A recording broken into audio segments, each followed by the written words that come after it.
Back when I was a kid, one of my favourite video game genres was the beat 'em up. It still is to this day. From playing Teenage Mutant Hero Turtles the arcade, yep, they were heroes not ninjas in the UK back then, to playing Double Dragon on my mate's NES, and then classics such as Final Fight, Turtles in Time and Batman Returns when I got a Super Nintendo a few years later.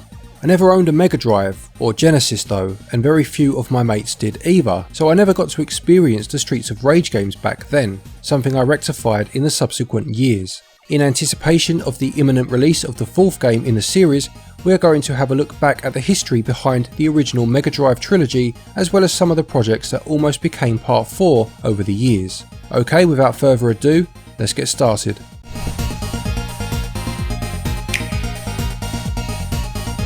We start things off then looking at a completely different game on a completely different console. When Capcom's 1989 arcade classic Final Fight was ported to the Super Nintendo in 1990 in Japan, Sega needed a big response in order to put their Mega Drive system, known as the Genesis in North America, back in the limelight. Final Fight had been a huge success in the arcades, with its chunky and colourful character sprites and detailed backgrounds bringing the fictional Metro City to life. Yes, the Super Nintendo edition was missing co-op, one of the levels, and a playable character, but it was Final Fight in the home. Its very existence on the 16-bit machine was seen as an impressive feat nonetheless, despite the fact that subsequent home ports surpassed it over the years, especially the Mega CD version, the Mega CD ironically being a Sega system of course. Now Sega were obviously aware of the success of Final Fight before the home port deal between Capcom and Nintendo, and wanted a further piece of the beat 'em up pie. They already had ports of their own arcade games on the Mega Drive in Golden Axe and Altered Beast, but these both had settings based on fantasy, and Sega were looking at the gritty, street setting of Final Fight for inspiration for their latest venture into the genre. The project was led by Noriyoshi Oba, who had previously worked on The Revenge of Shinobi. It was built on a modified version of the engine used for Golden Axe and released in Japan in August 1991, under the name Bare Knuckle.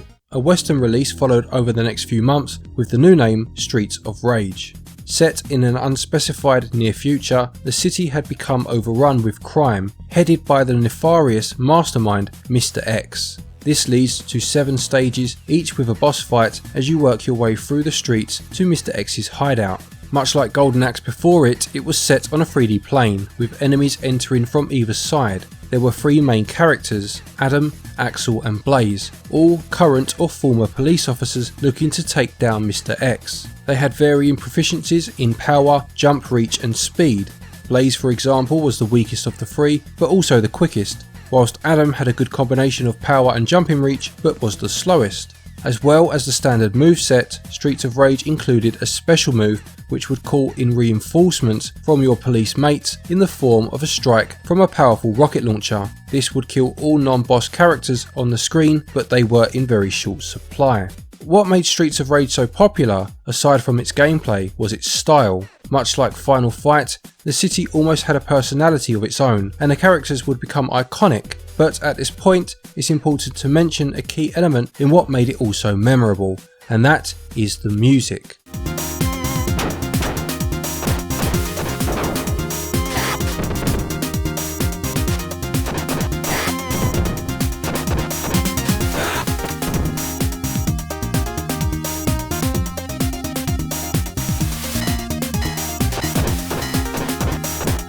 The soundtrack for the game was composed by Yuzo Koshiro, whose resume before and after this project would list a very impressive number of well-loved games. For Streets of Rage, he called upon his personal fondness for club music, after Sega had not really given him any real direction themselves.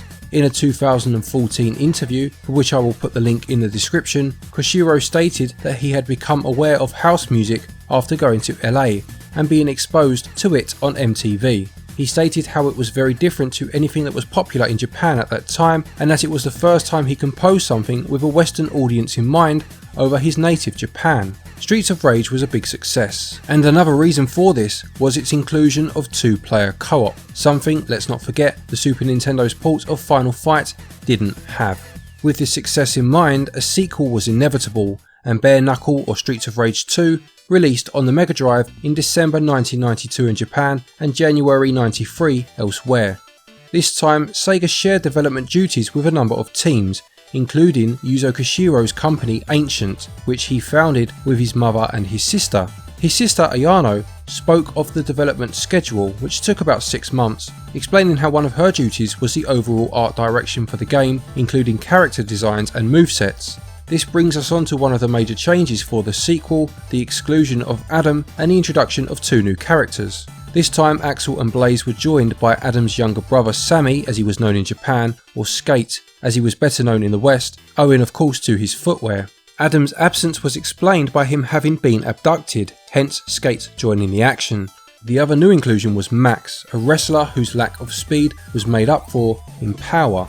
Ayano Koshiro explained that they felt Adam was the most generic of the original 3 characters and therefore removed him to add additional characters with a more quirky moveset.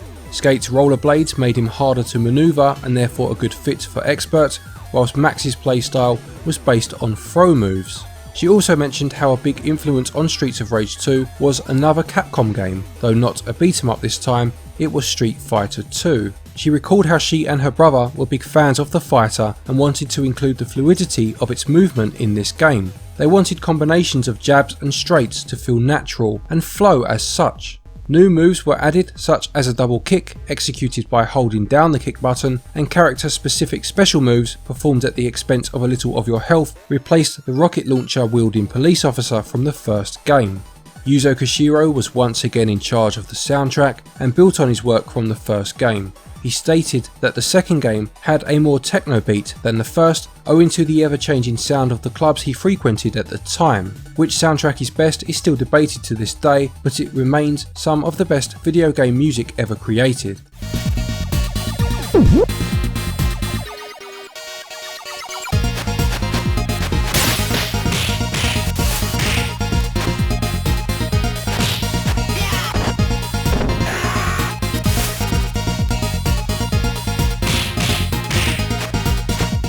Streets of Rage 2 was a critical success, receiving extremely positive reviews, and is considered one of the best games, not just for the genre, not even just for the Mega Drive, but of all time. For Bare Knuckle or Streets of Rage 3, development returned in-house at Sega, and the game released in 1994. Streets of Rage 3 has a strange standing within the series. Axel, Blaze and Skate returned once again, although Max was replaced by newcomer Dr. Zan, a cyborg, in a story that was more fleshed out than before, but certainly took a turn towards science fiction in the process.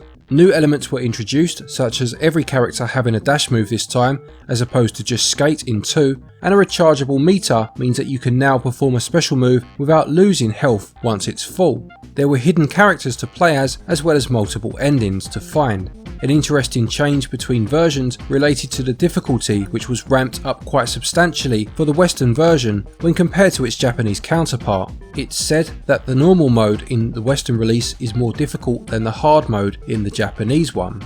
Finally, the music, a major part of the previous 2 games, was again composed by Yuzo Koshiro along with Motohiro Kawashima, who had also been involved with parts 1 and 2 to varying degrees. Koshiro created a new composition method called the Automated Composing System for the soundtrack of the 3rd game. He wanted to evolve what had been done for 2, and the new system allowed him to create sounds that were generated automatically, leading to quite a randomized and unexpected outcome.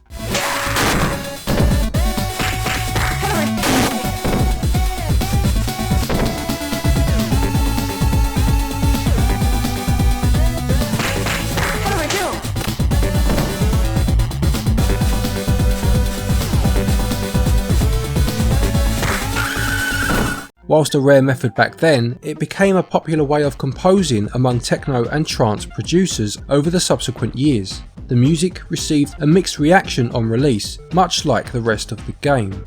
Perhaps in some respects, some of the changes were a little too radical, moving the story towards the more fantastical games that the original Streets of Rage was trying to move away from. Perhaps it was ahead of its time, in some ways anyway, particularly with its music choices, which has certainly become more revered as the years have gone on. Perhaps the time of its release meant that gamers had moved on to consoles and genres new, or perhaps it was just too difficult for its own good in the West. For whatever reason, Streets of Rage 3 is generally seen as the weak link in the franchise. Although perhaps opinion is starting to change a little bit over recent times, it certainly seems to get a bit more love these days than it used to. Now at this point in time, with Sega releasing new hardware in the Saturn and then the Dreamcast afterwards, surely Streets of Rage would be one of the IPs to move into the next generation. Could it be a 3D brawler, or kept on the more traditional path but maybe with light RPG elements instead? Well, the answer was neither. Streets of Rage 4 never came. There were proposed projects, such as from Core Design, who approached Sega with an idea to make the fourth Streets of Rage game for the Sega Saturn. When the pitch was turned down, Core reskinned their game into Fighting Force, which was subsequently released on the Sony PlayStation, Windows and the Nintendo 64. A Saturn version was expected, but ironically, ultimately cancelled. Yuzo Koshiro himself released concept art for a potential Dreamcast entry for the series containing a new cast of characters, one of whom would have been Axel's son, but again this never materialised. Then there is the fan-made Streets of Rage remake that merges elements from the three games into one whole package. A package that had fans pondering more so than ever why Sega couldn't produce a new entry in the series when fans seem to be able to get it so right. Well, after 25 years of waiting, it would become a reality. There would indeed be a fourth entry in the mainline series. Companies Dotemu, Lizardcube and Guard Crush Games would be developing it, and it would take place 10 years after the events of Streets of Rage 3. Lizardcube had developed a remake of another Sega property in 2017's Wonder Boy The Dragon's Trap, of which the overall reception was very positive, and the release of Streets of Rage 4 is now merely days away. Will it put the series back on the map and open up potential for further games? Or should the franchise have been left as it was? We'll find out soon enough.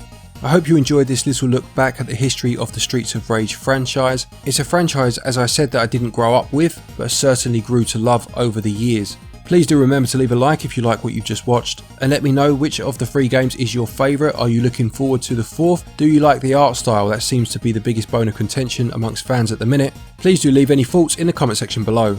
A quick thank you to our patrons as always for your continued support, and to each and every one of you for watching our videos. Take care, stay safe, and until next time, happy gaming.